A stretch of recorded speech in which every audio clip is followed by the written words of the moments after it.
Ecosystem शब्द दो शब्दों से मिलके बना है। पहला है इको, जिसका अर्थ होता है पर्यावरण, और दूसरा शब्द है सिस्टम।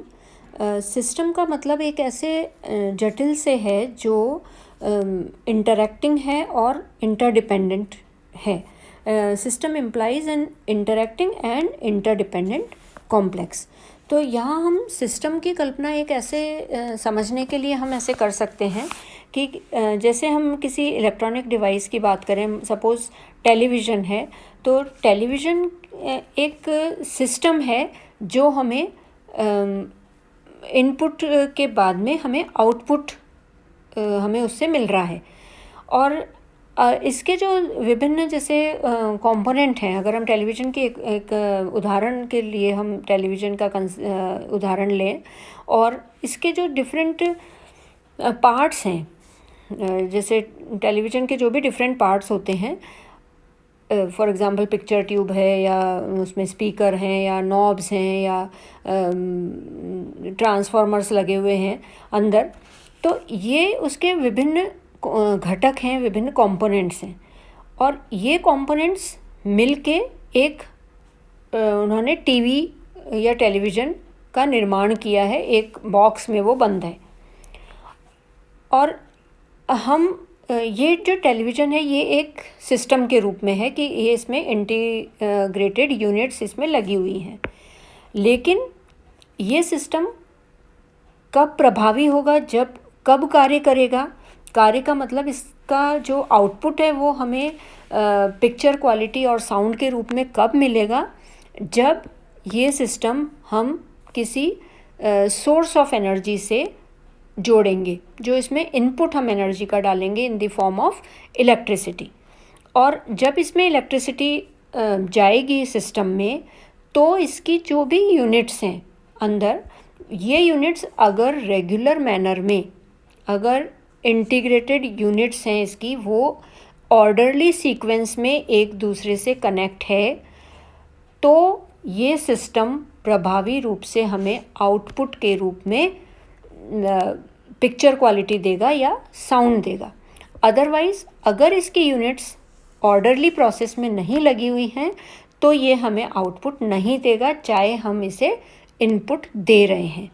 और दूसरे शब्दों में, ये सिस्टम तभी प्रभावी होगा अगर ये सब कुछ इसमें प्रॉपरली अरेंज्ड हैं इसके यूनिट्स, तो भी ये तभी हमें पिक्चर क्वालिटी और लाइट साउंड के रूप में आउटपुट देगा, जब ये एक प्रॉपर पावर सप्लाई से जुड़ा हुआ होगा। इसी सिस्टम की, ये एक ऐसा सिस्टम हो गया जिसमें हमने एनर्जी इनपुट डाला और हमें आउटपुट के रूप में कुछ प्राप्त हुआ थ्रू इट्स स्ट्रक्चरल सेटअप। यही कंसेप्ट अगर हम पर्यावरण में लागू करें तो ये इकोसिस्टम कहलाएगा। इको का मतलब पर्यावरण, और सिस्टम का मतलब इसके जो भी कंपोनेंट्स हैं, इसके जो भी लिविंग और नॉन लिविंग चीज़ों से मिलके वो सिस्टम बना है, वो प्रॉपरली एक दूसरे पे निर्भर होंगे और इंटरेक्ट करेंगे, तो हमें उस सिस्टम से कुछ आउटपुट किसी भी रूप में मिलेगा। जैसे फॉरेस्ट इकोसिस्टम है तो हमें फॉरेस्ट प्रोडक्ट के रूप में आउटपुट मिले, या कोई क्रॉप इकोसिस्टम, क्रॉपलैंड इकोसिस्टम है तो हमें क्रॉप के रूप में आउटपुट मिले।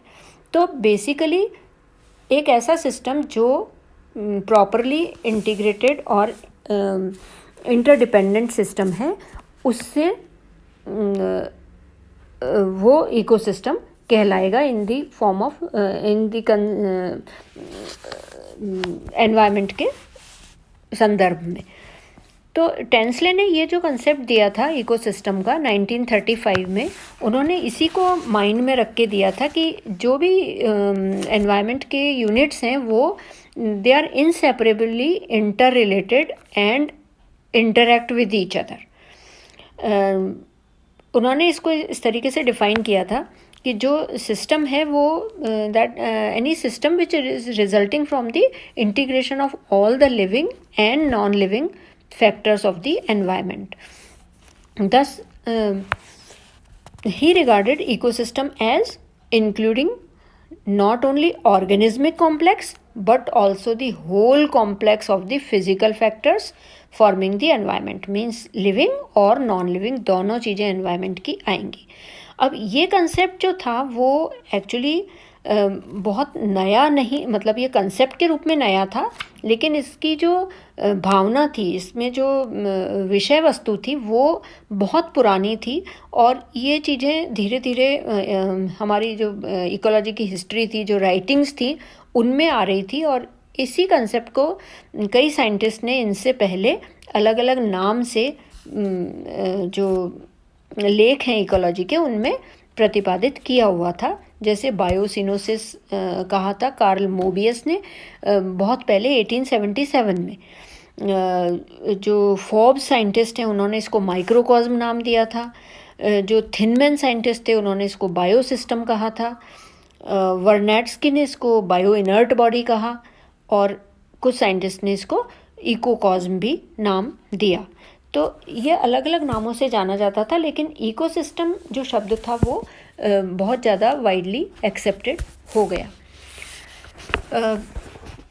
जितने भी जो भी एक पर्टिकुलर एरिया है, इकोसिस्टम में क्या होता है, लिविंग और नॉन लिविंग तो है ही, लेकिन साथ में एक पर्टिकुलर एरिया हम डिफ़ाइन कर लेते हैं, एक बाउंड्री लाइन हम डिफ़ाइन कर लेते हैं। उसी में ये कम्युनिटीज़ जो हैं वो एक दूसरे से इंटरेक्ट करती हैं, नॉन लिविंग के साथ में इंटरेक्ट करती हैं, उनके फिज़िकल केमिकल एनवायरनमेंट के साथ में इंटरेक्ट करती हैं। और इंटरेक्शन के बाद में जो इसमें एनर्जी का फ्लो होता है वो इस सिस्टम को प्रोग्रेसिव बनाता है, वो इस सिस्टम को आगे बढ़ाता है। और ये जो इसमें डिफरेंट मतलब ट्रॉफिक स्ट्रक्चर्स हमें दिखाई देते हैं।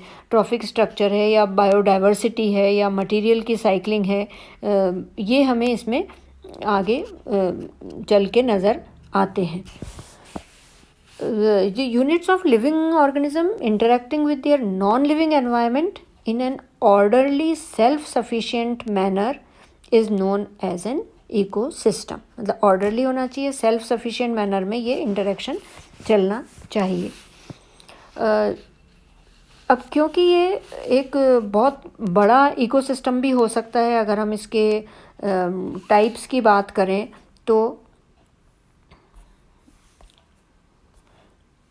क्योंकि हम इकोसिस्टम में हमने इंटर रिलेशनशिप की बात की है, इंटर डिपेंडेंसी की बात की है, तो जैसा मैंने कहा आपको कि अर्थ पूरी जो है हमारी वो भी एक बहुत बड़ा इकोसिस्टम हो सकता है, जिसे हम बायोस्फीयर कहते हैं। तो हमें अंडरस्टैंडिंग के लिए हम इसको दो तरीके में डिवाइड कर सकते हैं इकोसिस्टम को। काइंड्स जो इकोसिस्टम के टाइप्स हैं वो दो तरीके के इकोसिस्टम होते हैं। First is natural ecosystem and the second one is artificial ecosystem. जैसा नाम से पता चलता है, नेचुरल इकोसिस्टम जो हैं वो they operate by themselves under natural conditions, जो प्राकृतिक रूप से पाए जाने वाले इकोसिस्टम हैं।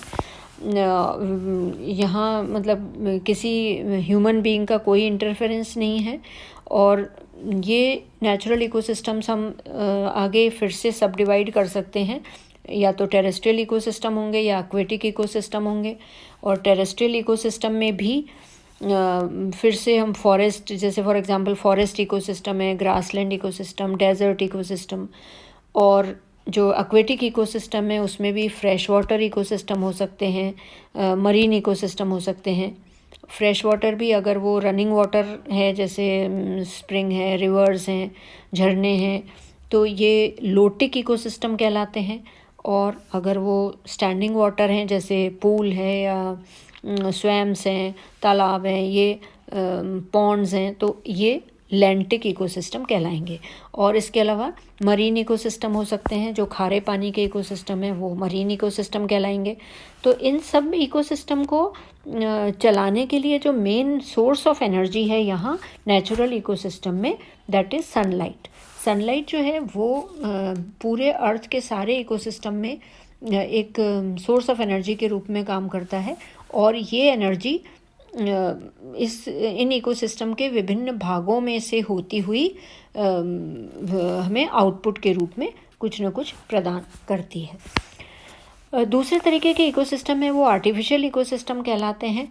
आर्टिफिशियल इकोसिस्टम या मैन इंजीनियर्ड इकोसिस्टम कहलाते हैं। और इन इकोसिस्टम्स को मेंटेन जो है वो ह्यूमन पावर या ह्यूमन बीइंग्स इसको मेंटेन कर सकते हैं आर्टिफिशियली, जहाँ पे सूर्य की रोशनी तो है ही, सूर्य की जो लाइट है जहाँ उसकी आवश्यकता है वो तो आ ही रही है, लेकिन उसके साथ में हम एडिशन ऑफ एनर्जी कर सकते हैं इन द फॉर्म ऑफ, जैसे टेरेस्ट्रियल इकोसिस्टम की बात करें तो फर्टिलाइज़र्स के रूप में हम वहाँ पे दे सकते हैं। इसके उदाहरण हम लेते हैं, जैसे एग्रीकल्चरल इकोसिस्टम होते हैं, जैसे राइस फील्ड्स हैं, गेहूं का खेत है, या बॉटनिकल गार्डन है, या एक एक्वेरियम है। ये आर्टिफिशियल इकोसिस्टम के उदाहरण हो सकते हैं जिनमें जो मानव है वो अपने सोर्स एडिशन ऑफ एनर्जी कर सकता है, या इस तरीके से इनकी प्लानिंग कर सकता है कि जो इनसे आउटपुट हमें मिल रहा है वो बेनिफिशियल आउटपुट हो, जो हम चाह रहे हैं वैसा आउटपुट हमें मिलता है।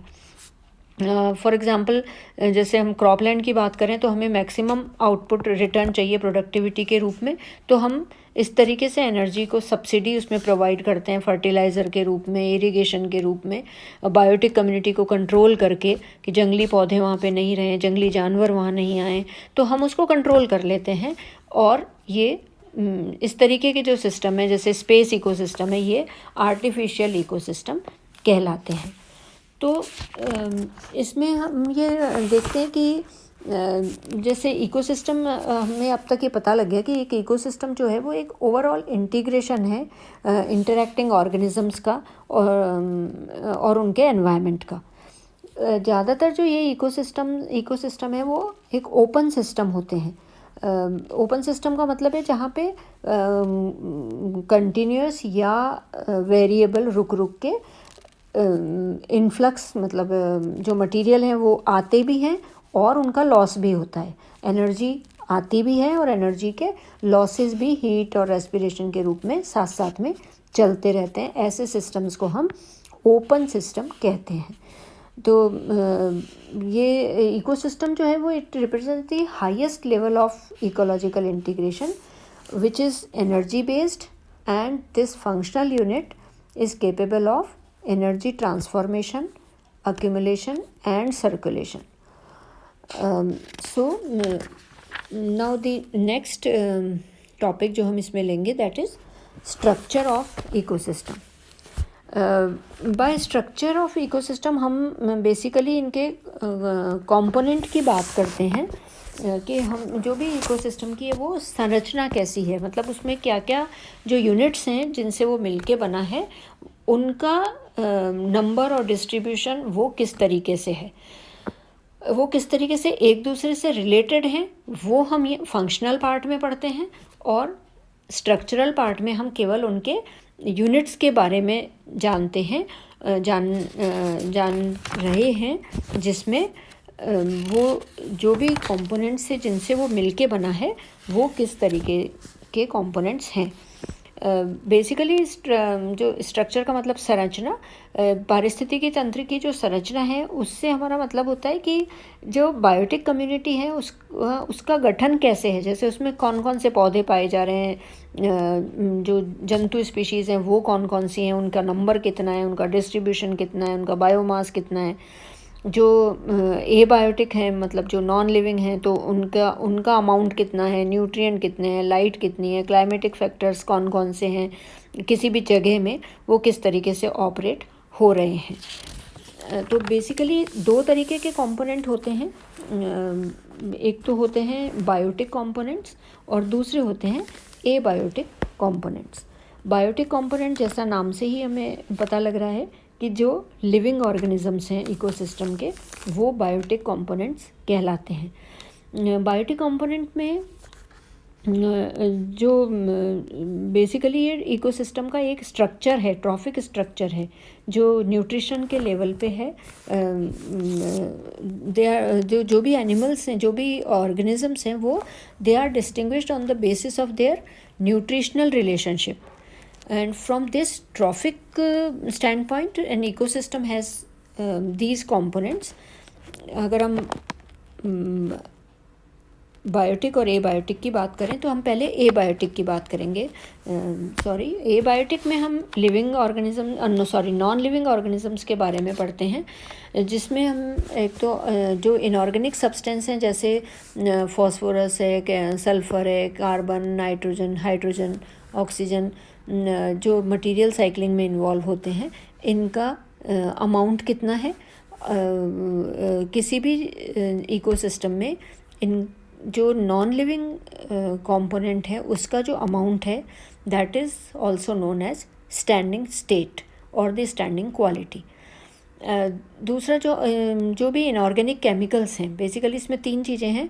एक तो इनऑर्गेनिक सब्सटेंसेस हैं जैसे ये एलिमेंट्स हैं, दूसरा इनऑर्गेनिक मटेरियल हैं, केमिकल्स हैं जैसे क्लोरोफिल्स वगैरह हैं, या ये ऑर्गेनिक मॉलिक्यूल्स हैं जैसे प्रोटीन्स, कार्बोहाइड्रेट्स, लिपिड्स। ये बायोमास में कहाँ कहाँ पे कैसे कैसे डिस्ट्रीब्यूटेड हैं, बायोकेमिकल स्ट्रक्चर जो बना रहे हैं इकोसिस्टम का। और तीसरा जो उस जगह की जो क्लाइमेट है, मतलब टेम्परेचर है, लाइट, हवा, जो पानी है वहाँ पे वो किस तरीके का है, वो सारी बातें मिलके बायोटिक कंपोनेंट्स बनाते हैं। दूसरा एबायोटिक जो कंपोनेंट है वो जो न्यूट्रिशनल लेवल पे जो भी स्ट्रक्चर बनता है, जो भी ऑर्गेनिजम्स इकोसिस्टम में अरेंज होते हैं, उनको हम बायोटिक कंपोनेंट कहते हैं। और बायोटिक कंपोनेंट्स जो हैं वो 2 तरीके के हैं। बायोटिक कंपोनेंट यहाँ इकोसिस्टम में 2 तरीके के होते हैं। एक तो ऑटोट्रॉफिक कंपोनेंट्स होते हैं और दूसरे हीटरोट्रॉफिक कंपोनेंट्स होते हैं।